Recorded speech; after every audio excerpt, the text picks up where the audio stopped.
O nome dessa mensagem é um acróstico poderoso. Diga-se comigo, um acróstico poderoso. Aleluia!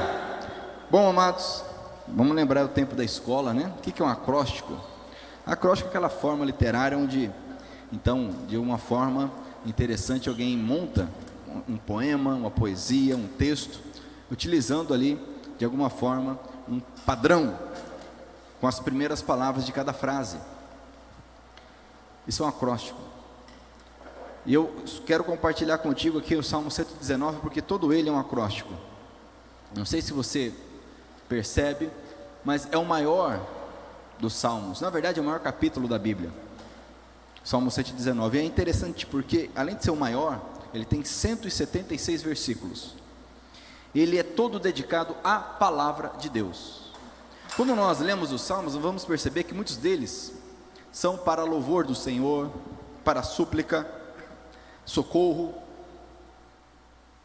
questionamento às vezes, né, aquele questionamento saudável, por que, Senhor, né, está acontecendo isso comigo?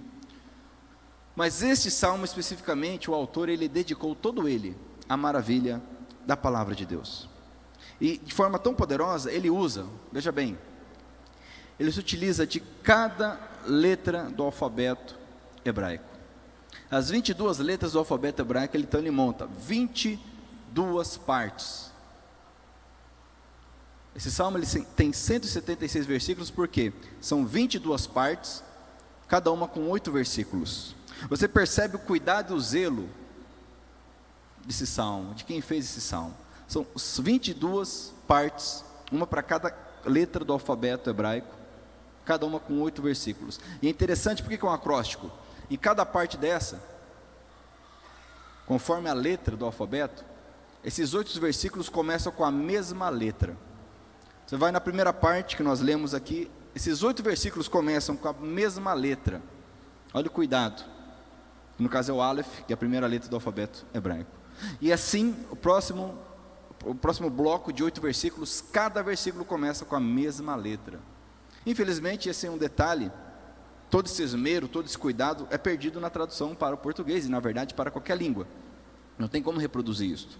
Mas veja o zelo e a demonstração, o amor para com a palavra do Senhor, e é isso que eu quero ministrar na tua vida nessa noite, o amor, o zelo pela palavra de Deus. Você imagina alguém parar para, então, analisar cada letra do alfabeto português, da língua portuguesa, cada letra, e fazer, então, versículos. Vamos pegar esse como exemplo, 8 versículos, iniciando com a letra A, depois mais 8 iniciando com a letra B, depois mais 8 iniciando com a letra C, e não de qualquer forma, mas de forma inspirada, exaltando, louvando, glorificando a palavra de Deus. Amém? E por que isto? Porque, amados, a Bíblia diz que no princípio, como era o princípio? Alguém sabe? Como era a terra? Sem forma e vazia no princípio? Como é que era lá? Quem sabe isso aí? Gênesis capítulo 1, versículo 1. Ninguém sabe? Como é que era lá no princípio? Bom, como vocês não sabem, eu vou pedir que você abra então Gênesis capítulo 1. Por favor, faça isso para nós aprendermos. É importante aprendermos. Eu fui surpreendido agora pensando que já sabíamos isso, mas vamos lá. Gênesis capítulo 1, versículo 1. Vai dizer o seguinte: todos acharam? No começo, ou no princípio, né, nesse texto aqui no começo, nessa tradução, Deus criou os céus e a terra. Amém? Glória a Deus. Do nada Deus criou.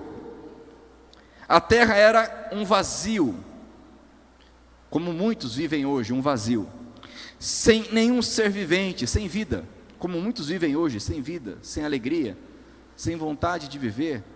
O índice de suicídio está cada vez maior, infelizmente. Estava coberta por um mar profundo. Diz aqui ainda, a escuridão, as trevas cobriam o mar, e o Espírito de Deus se movia por cima das águas. Muitos estão assim, nas trevas, na escuridão. O Espírito Santo de Deus está lá em cima, distante.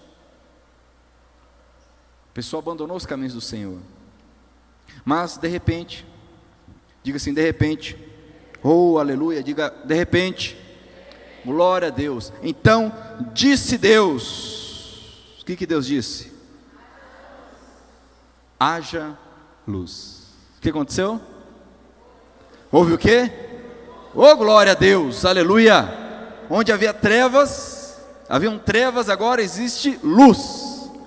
Com a simples, que não é simples, palavra de Deus. Bastou Deus falar. Deus disse: haja luz, e houve luz. E na sequência nós veremos que tudo isto que existe hoje partiu da palavra de Deus.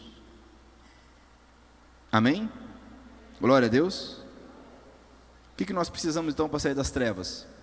O que nós precisamos então para sair de um contexto de morte, de escuridão, de mar profundo, de vazio, de caos? O que nós precisamos, amados? Fala para o teu irmão, o que nós precisamos? Já responde para ele, o que nós precisamos? Da palavra de Deus. Palavra de Deus, esta palavra aqui, esse livro, que muitos desprezam, outros desconsideram, para outros há uma indiferença, que os cristãos dizem crer, mas não conhecem, porque nós dizemos crer na Bíblia, mas não a conhecemos. Será que é importante a palavra do Senhor, essa verdade, ministrada através desse acróstico, que está lá no Salmo 119, são 176 versículos falando da maravilha, da bênção, da maravilha, da força, da obra que a palavra faz em nós. E eu vou te falar mais. Abra comigo a sua Bíblia em João capítulo 1, João capítulo de número 1. Quem crê em Jesus aqui? Quem crê em Jesus aqui? Aleluia, Ele é a nossa esperança, Ele é o caminho, Ele é a verdade, Ele é a vida, Ele é o Salvador. E lá no capítulo 1 de João, o evangelista traz a revelação sobrenatural acerca da pessoa de Cristo, acerca da pessoa do nosso Senhor e Salvador, dizendo o seguinte: no começo, aquele que é a palavra já existia. Dependendo da versão que você está usando, aí no princípio era o verbo. Diz mais: ele estava com Deus. E diga assim, leia aí a palavra, o que está escrito aí? O que está escrito aí? Desde o princípio, a palavra estava com Deus. Leia comigo bem forte o versículo 3, vamos lá? Por meio da palavra, Deus fez todas as coisas, e nada do que existe foi feito sem ela. Diz aqui ainda que a palavra, versículo seguinte, é a fonte da vida. A palavra, Jesus Cristo é a palavra. A Bíblia diz, no princípio, a palavra. E olha que interessante, diz aqui, versículo 14, a palavra, ou seja, o verbo, se tornou um ser humano. Está falando de quem aqui, amados? E morou entre nós, cheia de amor e de verdade. Jesus é verdade. E nós vimos a revelação da sua natureza divina, natureza que ele recebeu como filho único do Pai. Você entende a importância da palavra? A palavra criou tudo, e a palavra é Jesus. A palavra, o verbo, criou todas as coisas. O vazio, o caos, a escuridão, as trevas, as profundezas somem diante da palavra do Senhor, que é Jesus Cristo. Por isso que muitos, vou dizer de novo, estão na escuridão, nas trevas, nas profundezas, porque não estão entregues ao Senhor Jesus. Não há a palavra que gera luz, a palavra que gera vida, a palavra que gera ordem. O salmista que escreveu esse acróstico poderoso, 119, entendeu isso. O maior capítulo da Bíblia é voltado para isto. para nos ensinar da glória da palavra. É por isso que talvez, dependendo da versão que você esteja com a Bíblia aí, vai aparecer sim nesse Salmo 119, de tempo em tempo vai aparecer uma palavrinha, vai aparecer assim, Aleph no início, depois de 8 versículos vai aparecer Bet, depois de mais 8 vai aparecer Gimel, e você vê, não sabe o que é, que ninguém explica, né? Dependendo da versão, é o nome da letra, que está lá no original. Mas eu quero ler contigo novamente e refletir nesses 8 primeiros versículos. Poderíamos falar dos 176, mas não estamos acostumados a nos alimentar tanto, é perigoso passar mal. Porque alguns de nós já distraíram, já pensaram lá nos gols do fim de semana, voltaram. Não pode comer muito, né? Igual eu falo para o Petros, não come muito MM que vai passar mal, não é verdade? Então não vamos falar dos 176 versículos, vamos falar só de 8. Mas o que eu quero que você entenda é que não há meio, não há forma, não há maneira de nós sermos salvos, de nós nos mantermos em Cristo salvos, de nós irmos para a glória com o Senhor, se não for através da palavra.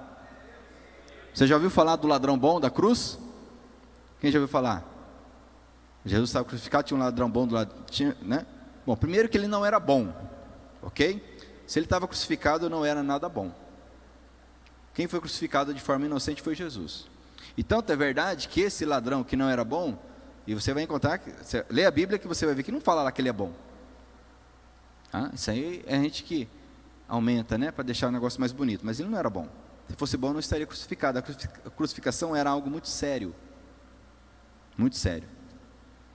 Tanto é que ele diz para o outro ladrão. Na verdade, a tradução ladrão aqui ela é bem fraca, né? Na verdade é um criminoso bem perigoso, um criminoso hediondo. Um diz para o outro, olha, você e eu estamos aqui porque nós merecemos. Você não tem temor de ficar zombando, se referindo ao Senhor Jesus. Ele reconheceu que ele estava ali porque ele merecia, então não era nada bom, era um criminoso. Se nós não somos bons, imagine ele que estava crucificado ali. Pois bem, mas o interessante é que ele olhou para o Senhor e não se preocupou com a aparência, porque Jesus estava nu, estava crucificado, estava humanamente humilhado, derrotado. Mas nós não andamos pelo que vemos, amém? Misericórdia. Nós não andamos pelo que vemos, amém? Nós andamos por fé, aleluia.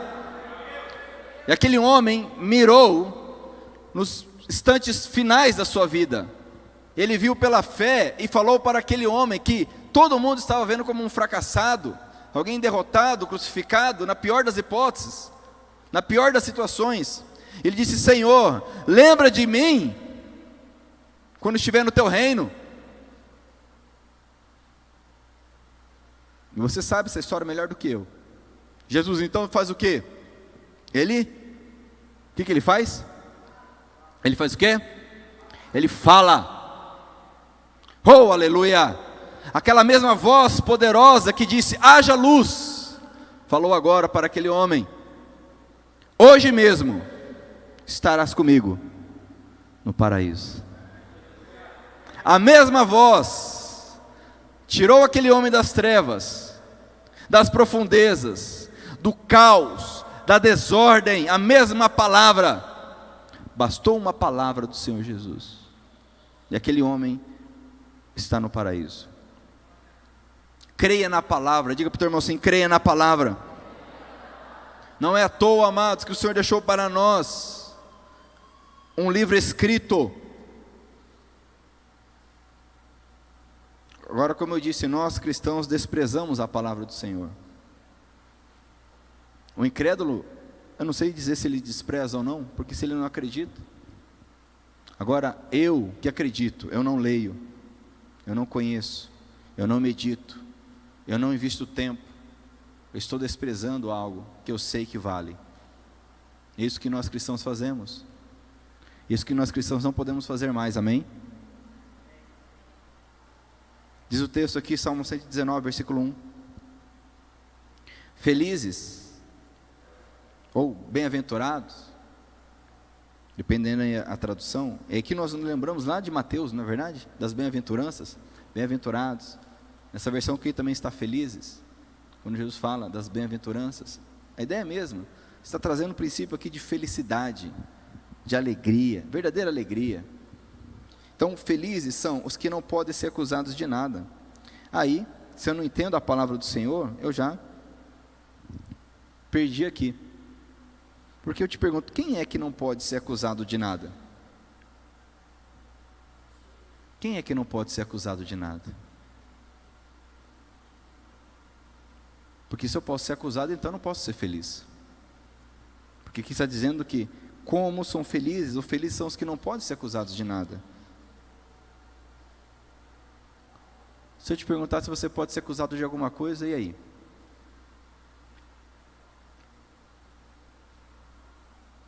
Você entende o peso que é o pecado? Porque qual de nós aqui não tem pecado? É pesado. Pesa toneladas. Só é feliz quem não pode ser acusado de nada. Por isso que João, lá na ilha de Patmos, quando ele teve a visão do livro selado, contendo a história da humanidade, a história da redenção, todo selado, ele começou a chorar, porque não havia ninguém digno para abrir os selos. Ninguém, nem Abraão, o pai da fé, nem Moisés, um homem de Deus, nem Davi, um homem segundo o coração de Deus, nem Paulo, o apóstolo, nem o próprio João, ninguém era digno de abrir. Estávamos perdidos. Mas aparece uma voz e diz: não chores, porque o leão da tribo de Judá, aleluia, ele ressuscitou, e ele abrirá os selos, porque ele tem essa autoridade, ele pagou esse preço com o seu próprio sangue. Mas eu te pergunto, como ser feliz? Será que eu não posso ser acusado de nada? Eu gosto muito dessa tradução, porque ela vai na face, estapeia a face. Eu te digo que eu posso ser feliz, eu, Pablo. Sabe por quê?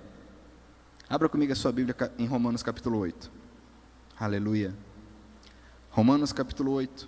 Muitos estão acusados, vivendo com o peso da culpa, vivendo com o peso da acusação. E a palavra diabo significa acusador, e esse é o papel dele. Romanos capítulo 8 vai me ensinar a maravilha da glória futura.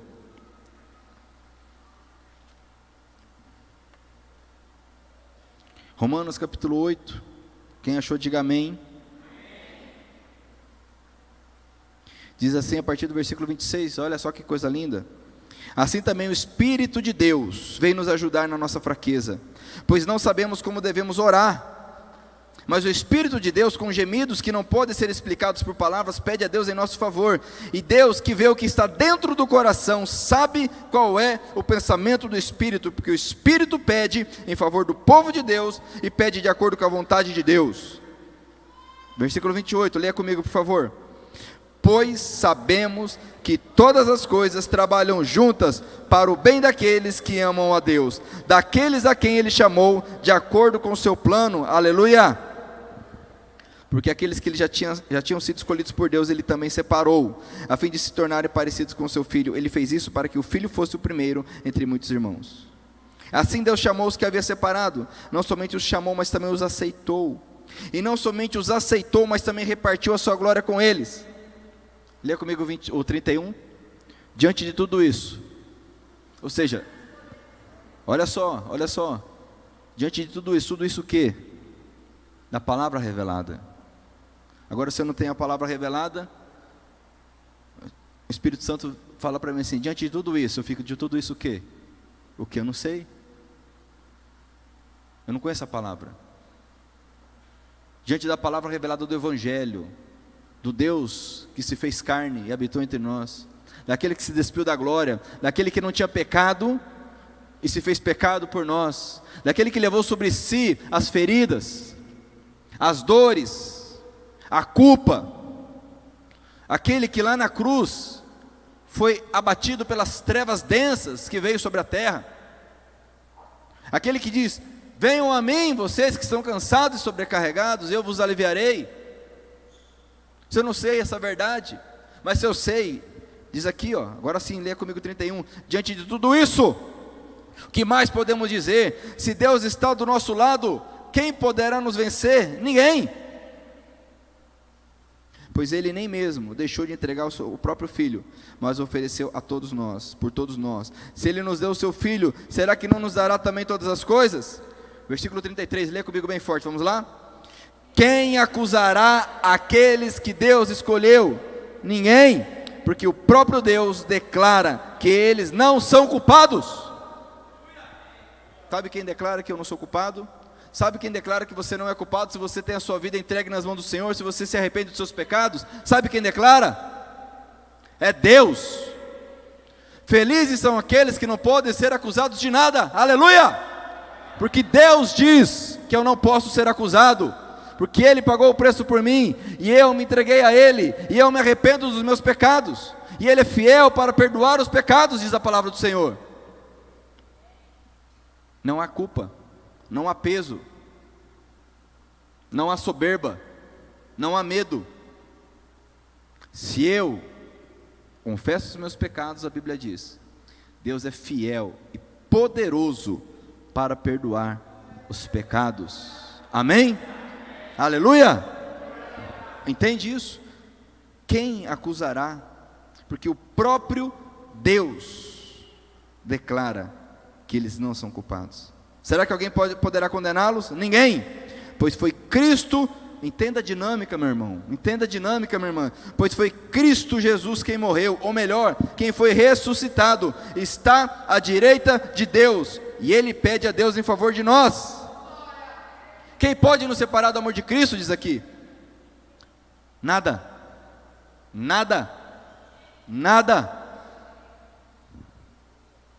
Essa semana recebi uma notícia muito triste, não sei se vocês viram, uma jovem nigeriana foi espancada até a morte, universitária, pelos colegas universitários. Vocês viram essa notícia? Estão procurando notícia no lugar errado. Sabe por que ela foi morta? Por ser cristã, na universidade na Nigéria. Precisamos ver notícias em lugares melhores, porque tem gente até agora falando de Covid. Morta, não foi no fim de mundo não, lá no meio do mato não, universitária, seus colegas muçulmanos a mataram, espancada, tem vídeo na internet, ok? Mas eu te garanto que ela não foi separada do amor de Cristo, eu te garanto que agora ela está na glória, isso eu te garanto, se o mesmo acontecer comigo ou com você, isso não vai nos separar do amor de Cristo, amém? Isso é fé real, não é Nutella, não é a modinha que nós vivemos muitas vezes, gospel, ok? Isso é real, isso é fé, isso é vida. O nosso Senhor foi morto na cruz, e por uma encravada nós paramos a caminhada. Diga assim, misericórdia. Vamos voltar lá para o Salmo 119, olha que coisa tremenda, amados, esse homem, esse autor, que escreveu esse salmo de forma inspirada, primeiro versículo só, hein? Falei que não dá nem para pegar o 176, senão a gente passa mal, é muita bênção, né?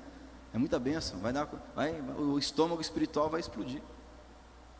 Diz aqui, ó, felizes são os que não podem ser acusados de nada, que vivem de acordo com a lei de Deus, o Senhor, aleluia, os que andam conforme a lei do Senhor, conforme a Torá, conforme a instrução de Deus, os que obedecem, os que andam, os que vivem de acordo. Olha só, amado, está falando de viver de acordo. O que é viver? Viver, ó, é tomar banho, viver é escovar os dentes, viver é comer, viver é acordar, viver é dormir, viver é trabalhar, viver é estudar, é viver. Não é uma religião, não é uma metodologia, não é uma liturgia, é viver de acordo com a palavra de Deus, é tomar banho de acordo com a palavra de Deus, é pensar conforme a palavra de Deus, é dormir conforme a palavra de Deus, é comer conforme a palavra de Deus, é viver de acordo com a palavra de Deus, é viver, é viver. Nós precisamos viver de acordo com a palavra de Deus, não podemos nos contentar com momentos de acordo com a palavra de Deus. Há pessoas que não entendem porque não estão crescendo, não estão conseguindo romper, é porque simplesmente ela passa por momentos, ela tem momentos de acordo com a palavra de Deus, mas nós precisamos viver de acordo com a palavra de Deus. Diz aqui ainda, versículo 2: felizes os que guardam os mandamentos de Deus. Como guardar algo que eu não conheço? Como guardar algo? Não é guardar a Bíblia. Muitas Bíblias estão guardadas, né? A Bíblia está guardada. Se a tua Bíblia tem mais de 1 ano e ela está com a capa novinha, meu irmão, é problema. Você não usa a tua Bíblia. Minhas Bíblias, a maioria é assim, ó, tem que mudar a capa. Acaba a capa, ela desmancha. É natural, você carrega para um lado, carrega para o outro, lê, derrama um café, uma água, vem um filho, você está lendo, vem um filho, puxa. Você usa a Bíblia. Você usa. Você conhece, você lê, você precisa disso. Agora, se está lá, parece um ídolozinho, né? Transforma o livro em um ídolozinho, está lá aberto. Né? Você põe lá, o cheque, ainda tem gente que usa cheque, né? Você coloca lá um cheque de 100 mil reais, vai caducar o cheque, e vai ficar lá no meio da Bíblia aquele cheque, ninguém vai achar, porque está lá, guardado. Não é dessa forma que nós devemos guardar a Bíblia. Devemos guardar no nosso coração, devemos guardar na nossa mente, devemos guardar nas nossas atitudes, guardar, proteger, com zelo, com carinho, com amor, com devoção, com entendimento, com compreensão. A palavra de Deus é o que nós temos, amados. Eu lhe pergunto, se você hoje for preso, não tiver mais acesso à palavra de Deus, à Bíblia, você não tem mais a Bíblia, e aí? Você sabe ao menos algum versículo para você orar? Ah, o Senhor é meu pastor, nada faltará. Bom, já é um começo, né? Já é um começo. O quanto da palavra está em nós? João disse: é necessário que Deus cresça e eu diminua. É necessário que Deus cresça e você diminua. Agora, como que Deus vai aumentar em mim, vai crescer em mim? Como? É a palavra, é a Bíblia. O nosso diferencial é a palavra, amados, porque regras de conduta toda religião tem, e muitas parecidas inclusive com as cristãs. Oração, o falar com a divindade, que é uma das armas da armadura de Deus. A gente deve usar a armadura de Deus em todo o tempo orando, mas a oração também, ainda que uma oração que não vai ter eficácia. Agora, a palavra, a Bíblia, os evangelhos, os profetas, a Torá, o Apocalipse, que tem gente que não lê até hoje, que tem medo do Apocalipse. Sabe nem que está escrito, tem medo. Não, vou ler que fica louco. Lê a Bíblia não, que você fica louco. Talvez os mais antigos tenham ouvido isso já, eu já ouvi isso aí. Não pode ler muito a Bíblia que você fica louco. Alguém já viu isso? Lá o Maceno, o Ed Carlos, a Alexandra, o Newton.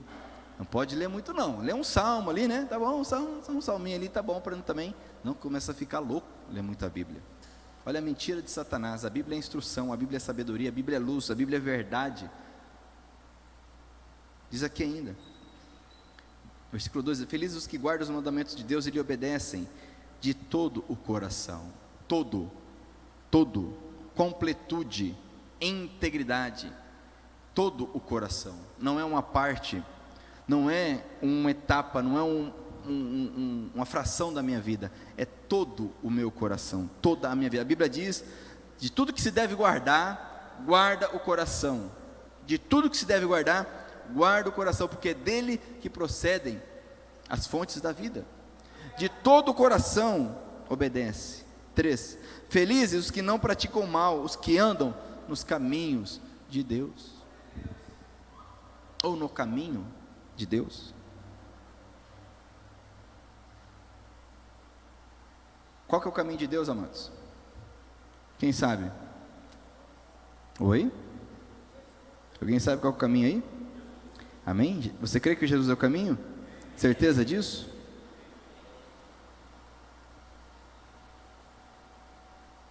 Feliz aquele que anda em Cristo Jesus. Feliz aquele que anda escondido, conforme Paulo escreve aos Colossenses, escondido. Sabia que nós cristãos, nós que cremos em Cristo, estamos escondidos em Cristo? Por isso que o Deus poderoso olha para nós e não nos vê, Ele vê o seu Filho amado. E somos justificados através de Cristo Jesus, diz a palavra. Somos justificados nele. Sabe o que cobriu Adão e Eva quando eles pecaram? No primeiro momento eles fizeram tangas de folhas, porque não havia nada errado em estar nu. Mas no momento que eles pecaram, o caos começou a agir. E eles então tentaram se vestir, se tapar, melhor dizendo, com folhas. Até que Deus então os cobriu com peles. Alguém morreu para eles serem cobertos. Nós precisamos ser cobertos por Cristo Jesus, estarmos escondidos nele. Amém? Amém? Glória a Deus. Diz aqui ainda: Tu, ó Deus, nos deste as tuas leis e mandaste que as cumpríssemos fielmente. Deus é tão bom, amados, que Ele nos entregou a lei. A gente não precisa sair correndo atrás dela. Ele nos entregou. Você tem na tua mão aí uma Bíblia.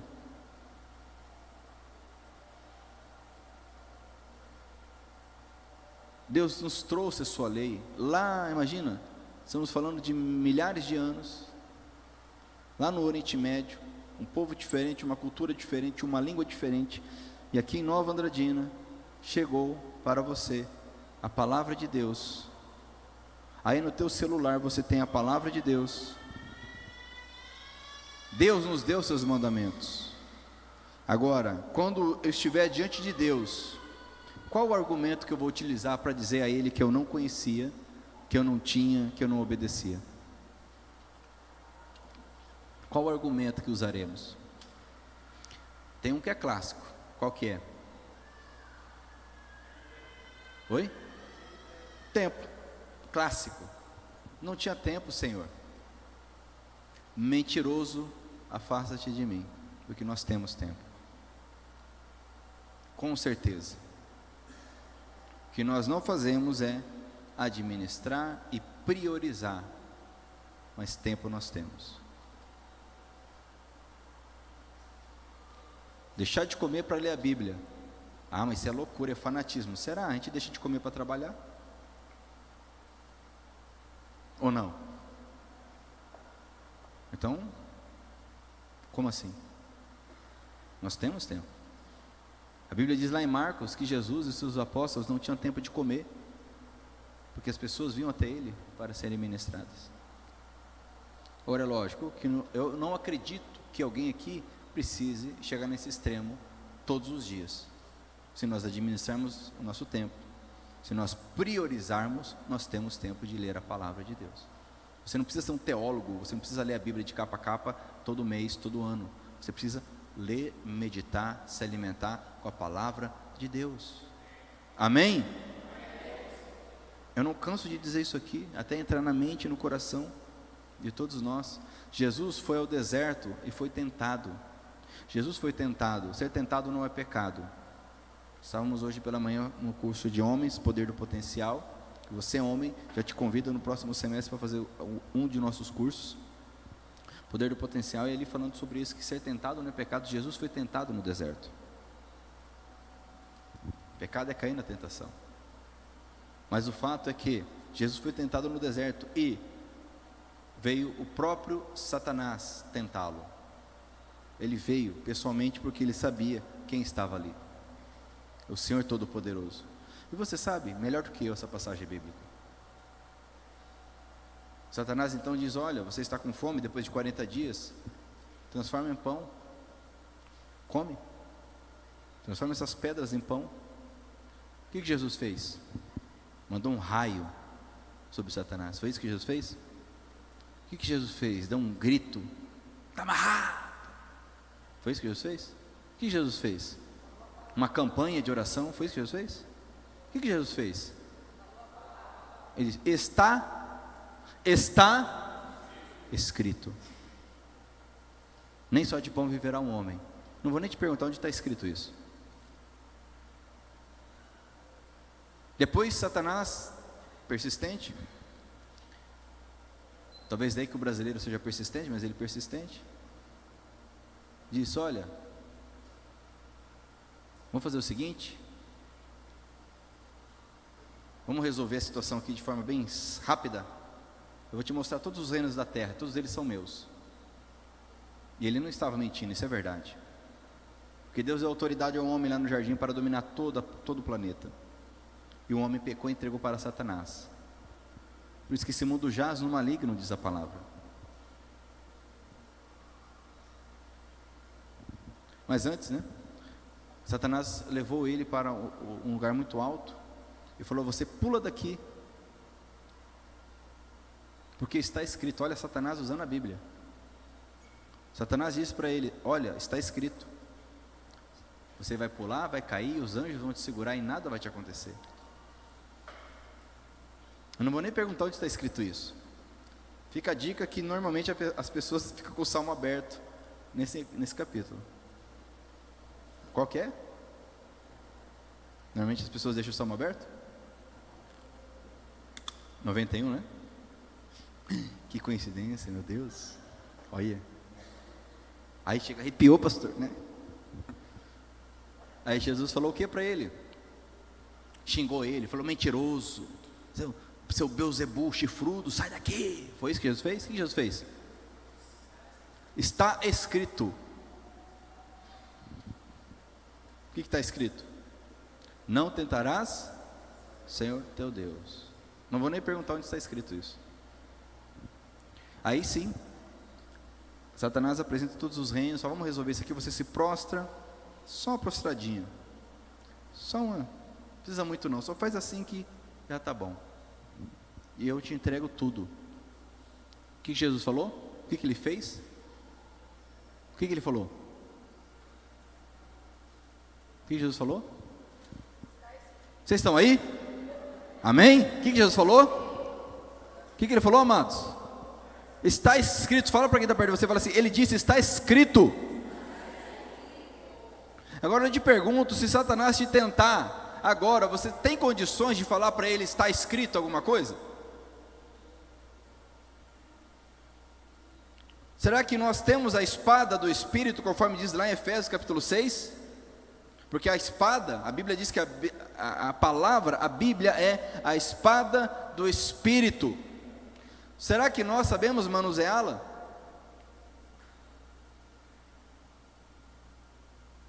Diz aqui o texto, Salmo 119: Tu, ó Deus, nos deste as tuas leis e mandaste que as cumpríssemos fielmente.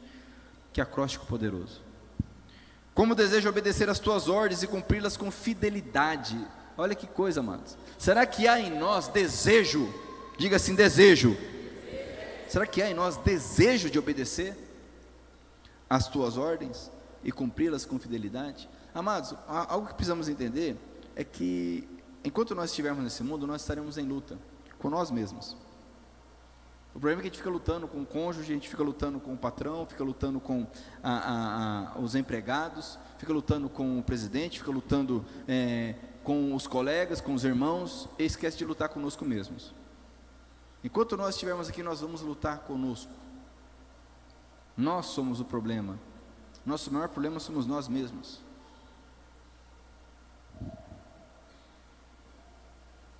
Sabia disso?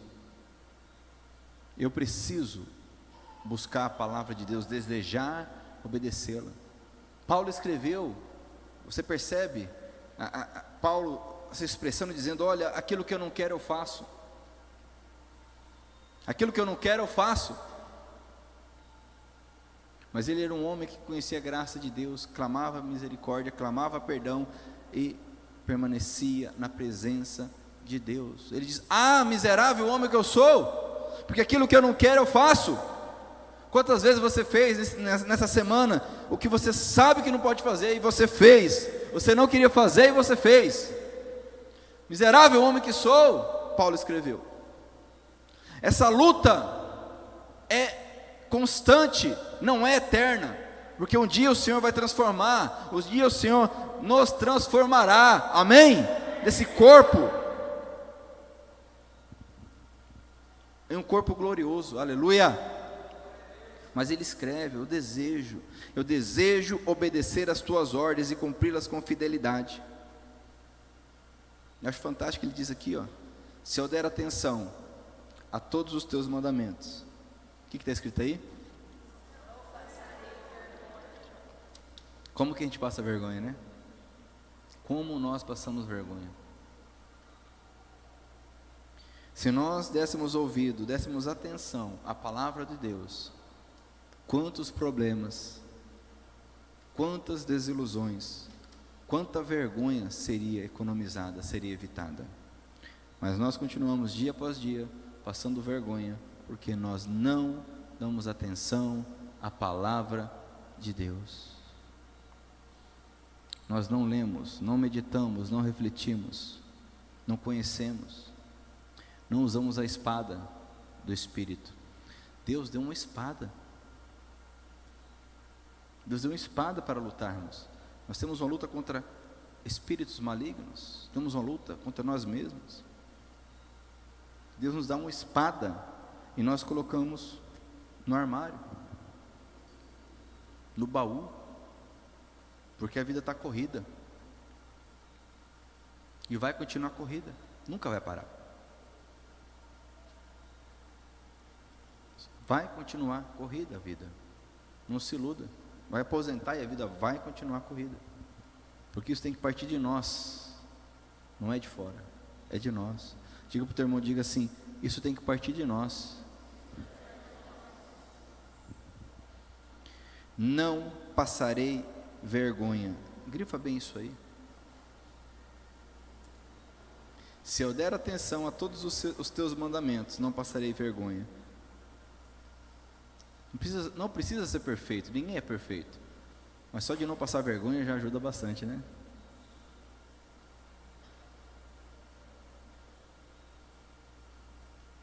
Mas em nome de Jesus,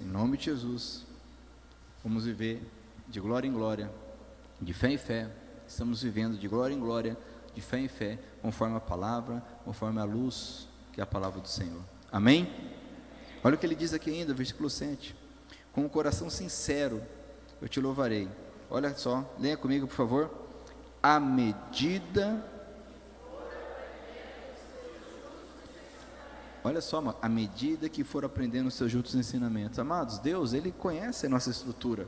O salmista escreve isso: Senhor, o Senhor conhece a minha estrutura, sabe que eu sou pó. Deus não exige nada de nós fora da nossa estrutura. O conhecimento dos mandamentos é a mesma coisa, conforme nós vamos aprendendo. Agora, quando eu paro de aprender, ou nem começo, aí o negócio complica. Mas conforme eu estou aprendendo, a minha vida vai sendo transformada, e Deus vai agindo e operando e transformando e capacitando, à medida que eu vou aprendendo. À medida que eu vou aprendendo. Se o próprio Jesus cresceu, a Bíblia diz que Ele crescia em estatura e graça diante dos homens. Esse é o processo natural da vida. Agora, o que eu não posso é parar, o que eu não posso é desistir, o que eu não posso é estagnar. Diga para o teu irmão assim: não desista. Não desista.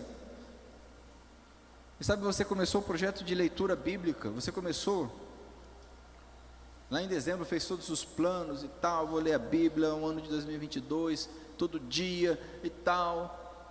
Estamos em maio, e você já parou faz tempo. Não desista, persevere, persista, não desista. É à medida que vamos aprendendo, à medida que vamos ouvindo, obedecendo, nós vamos crescendo, amados. Agora, se não ouvimos, se não aprendemos, como que vai mudar? Não vai mudar. Não há mudança, não há alteração. Por isso que não está havendo mudança na sua vida. Por isso que não está havendo mudança, porque não há um crescimento. Diz aqui: à medida que eu for aprendendo. Eu te pergunto, você tem aprendido? Sabe, amados, que nós precisamos aprender. Infelizmente nós vivemos um contexto onde nós temos muita informação, demais, mas aprendemos muito pouco. Isso em tudo. Nós não temos paciência para aprender. A gente, qualquer coisa, joga no YouTube, vai lá, põe, acelera o vídeo, não é verdade? Quero ver logo, quero ver como é que faz, quero ver como é que é. Ah, é assim, beleza. Não aprendeu. Só viu ali o resultadozinho ali, certo? Nós não temos a paciência de aprender. Amados, Jesus passou 3 anos pregando. 3 anos, Jesus pregando. É um processo. Ele começou a pregar com 30 anos de idade. É um processo. Nós precisamos obedecer, entender, respeitar os processos. Mas o processo tem que existir. Não podemos nos acomodar. Diz aqui: eu te louvarei à medida que for aprendendo. Como assim?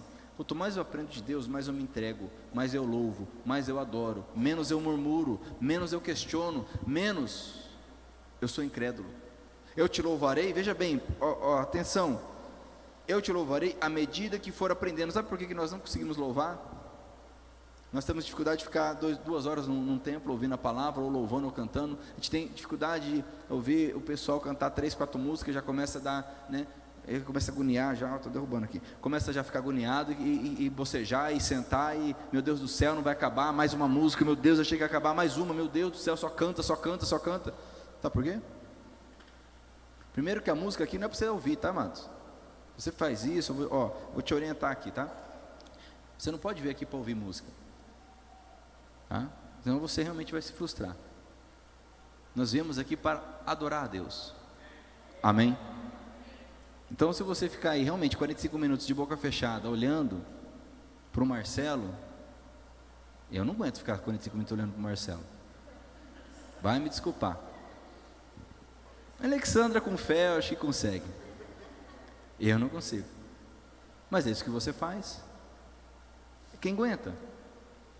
Mas é lógico, como é que eu vou crescer louvando ao Senhor?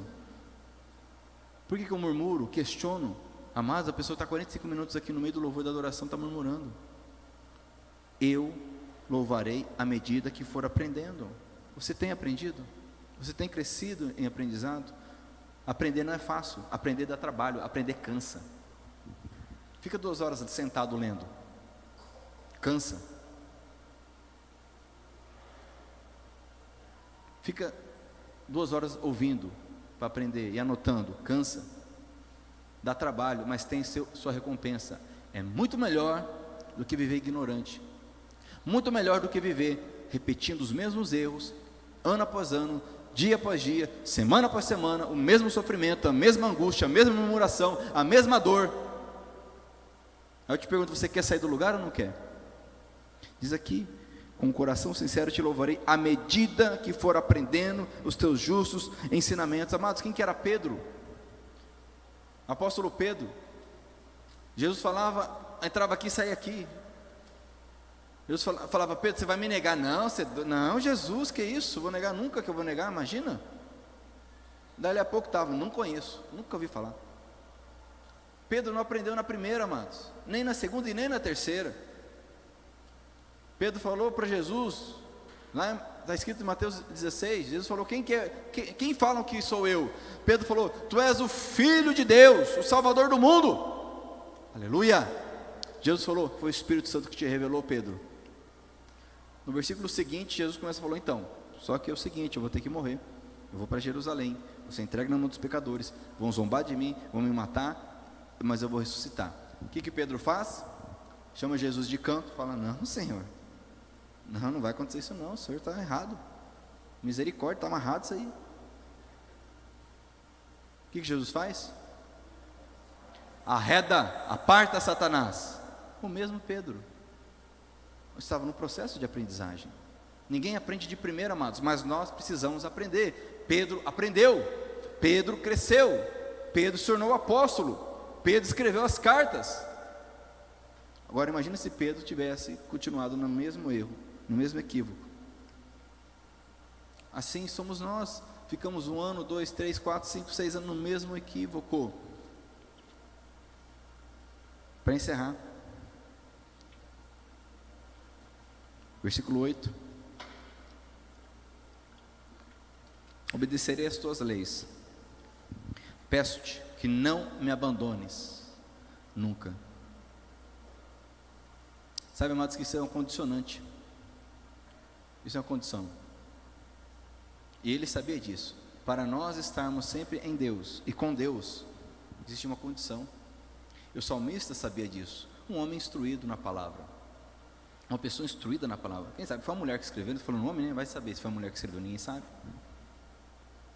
Uma pessoa instruída na palavra, sabia que é uma condicionante. O problema é que nós, e na nossa cultura religiosa brasileira, totalmente distorcida, nós temos essa tendência que Deus está com todo mundo.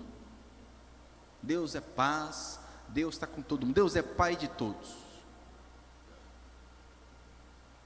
E não é isso que a Bíblia ensina. Deus ama a todos, Deus criou todos, mas Ele é pai daqueles que entregam a sua vida a Jesus, porque nós nos tornamos filhos através de Cristo Jesus. É o que a Bíblia ensina, ponto. E é uma condicionante para Deus estar conosco. Olha só, ele diz aqui: obedecerei às tuas leis, peço-te que não me abandones nunca. Olha o paralelo lá no Evangelho. Abra comigo Mateus capítulo 26. Se você conhece a Bíblia, você já sabe o que nós vamos ler aqui. Mateus 26. Perdão, 28. 28, 16. Mateus 28, 16. É o último, finalzinho de Mateus, tá? Acabando aí o Evangelho. Olha o que diz aqui. Versículo 16: os 11 discípulos foram para a Galileia e chegaram ao monte que Jesus tinha indicado. E quando viram Jesus, o adoraram. Lê comigo, por favor, o restante. Mas alguns tiveram suas dúvidas. Olha só, Jesus estava ressurreto, depois de 3 dias, diante deles, e alguns deles estavam como alguns de nós agora, tendo dúvidas. Ah não, se eu ver eu acredito. Não acredita não. Pode aparecer Jesus ressurreto que não acredita. Aqueles homens estavam com Jesus ressurreto na frente deles, mas porque o coração é duro, porque não se arrepende, porque não se humilha diante de Deus, não creram. Diz aqui ainda, mas não é isso que eu não ia falar sobre isso. Vamos lá, 18. Então Jesus chegou perto deles e disse: Deus me deu todo o poder no céu e na terra. Portanto, olha só, portanto, vão a todos os povos do mundo e façam com que sejam meus seguidores.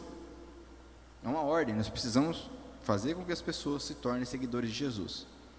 A religião ninguém pode conversar, né? Religião e futebol, né? Melhor, né? Ficar quieto. Não. A Bíblia diz: vão e façam com que as pessoas sejam meus seguidores, batizando esses seguidores em nome do Pai, do Filho e do Espírito Santo, e ensinando-os. Olha só, ensinar e aprender é parte do Evangelho, na verdade é parte da vida. É que nós, seres humanos, nos tornamos preguiçosos ao longo da vida. Ensinando, nós precisamos ensinar, e ensinando a obedecer tudo que tem ordenado a vocês. E lembrem disso, leia comigo por favor essa última frase aqui. E lembrem disto, vamos lá? E lembrem disto, eu estou com vocês todos os dias até o fim dos tempos. Olha só, é uma condição, é uma sequência, é uma consequência.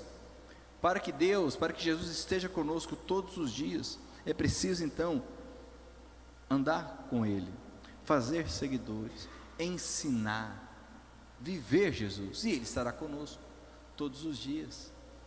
Jesus não é amuleto. As pessoas acham que Jesus é amuleto, vai carregar no bolso, independente do que estiver acontecendo, independente de como vive, do que faz, do que fala, independente, não é verdade. Esse é o engano de Satanás, esse é o engano do diabo.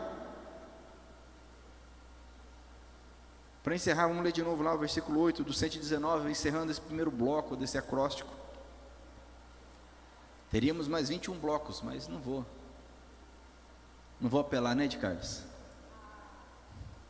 Vamos lá, diz aqui o versículo 8: obedecerei as tuas leis, peço-te que não me abandones nunca. Amado, se você obedecer as leis do Senhor, e lógico, vamos falhar, é lógico, vamos pecar, mas Deus é fiel e justo para que aquele que confessa o pecado, para aquele que não vive pecando, porque uma coisa é pecar, outra coisa é viver pecando, na prática do pecado, são coisas diferentes, muito diferentes.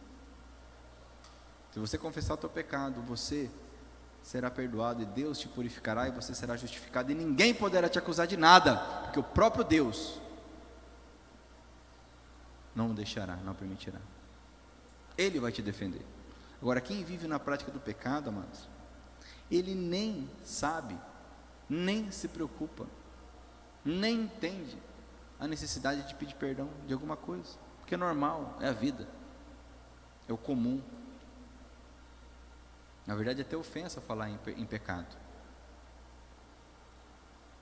Aqueles argumentos, né, tão conhecidos, quem é você, né? O próprio Jesus falou, atira a primeira pedra. Aí a pessoa começa a conhecer a Bíblia, né? Atira a primeira pedra, quem não tem pecado, e tal, e começa toda aquela ladainha. Amém.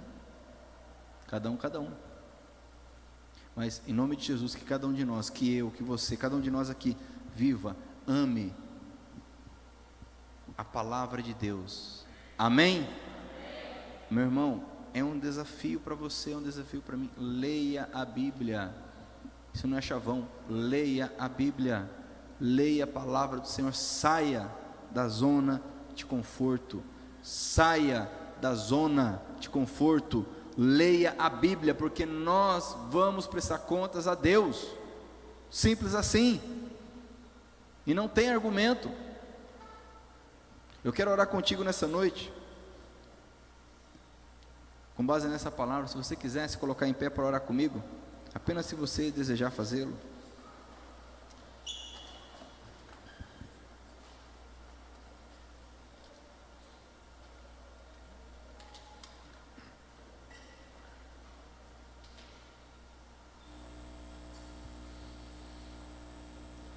Amados, precisamos buscar os tesouros que não perecem, tesouros que não acabam. A palavra do Senhor é um desses tesouros. Feche seus olhos. Eu vou te dar liberdade agora de você fazer a tua oração sozinho aí. Converse com o Senhor. Se for o caso, peça perdão a Ele. Se for o caso, só agradecer, agradeça. Mas fale ao Senhor agora, converse com Ele. Se for o caso de pedir força, peça ajuda, peça sabedoria.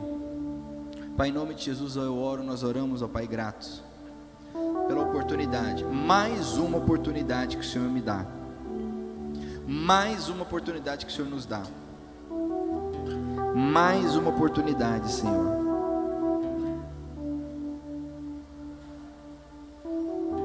Obrigado por mais uma oportunidade. Obrigado, Senhor, porque estou aprendendo, estou crescendo. Não por mérito meu, mas por graça e misericórdia do Senhor, que me deu os teus mandamentos.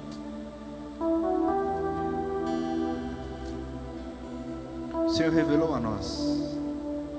Obrigado, Senhor.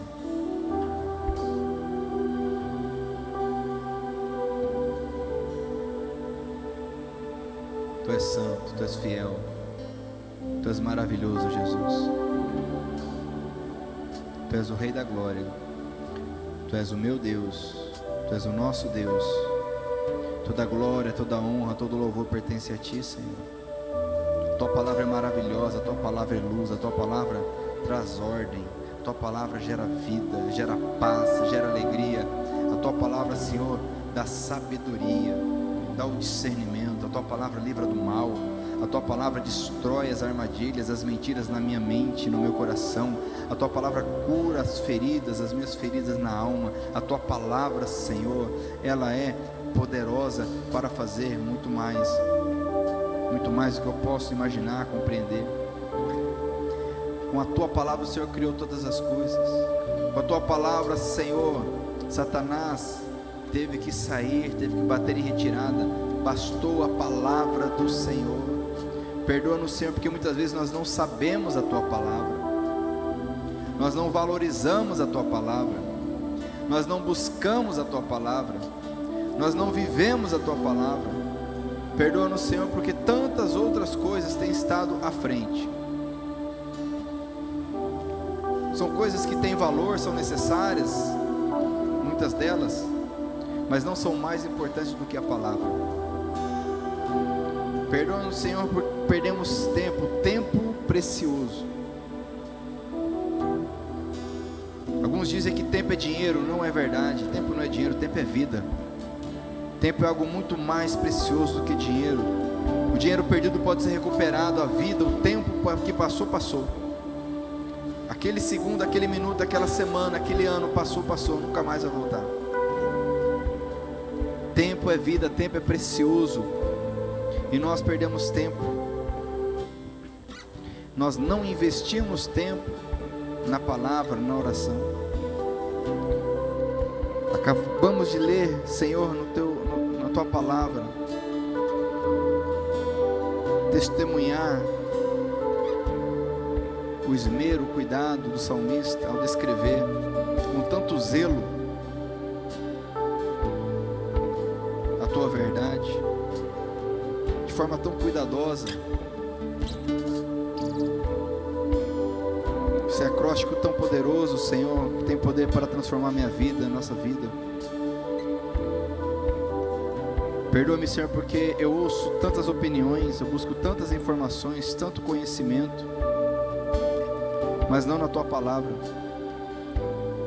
não no teu evangelho, não nos teus profetas, não na tua lei. Perdoa-me, Senhor. Perdoa, meu Deus, porque muitas vezes a tua palavra, ela é buscada em último lugar, em última ocasião, muitas vezes nem é buscada. Perdoa-me, Senhor. Perdoa-me, Jesus. Perdoa-me, Espírito Santo. Se você quiser orar comigo, diga assim: Senhor, eis-me aqui. Estou arrependido por não valorizar como deveria a tua palavra. Perdoa-me, Senhor, porque eu não estou permitindo que a tua palavra me transforme. Eu não tenho investido na tua palavra. Espírito Santo, eu te peço, ajuda-me, me dê força, disposição, ousadia para investir na palavra do Senhor, em nome de Jesus. Eu peço sabedoria, discernimento e ousadia para sair da zona de conforto, para sair da mesmice, da roda viva, do círculo vicioso que tem me impedido de crescer, de romper, tem me impedido de compreender a vontade do Senhor para a minha vida. Eu oro, nós oramos juntos, em unidade, gratos a Ti, em nome de Jesus. Amém. Se você puder aplaudir ao Senhor, faça isso. Aleluia. Glórias a Ti, Senhor. Glórias a Ti, Jesus. Glórias a Ti, Jesus. Aleluia. Amém. Glória a Deus. A palavra do Senhor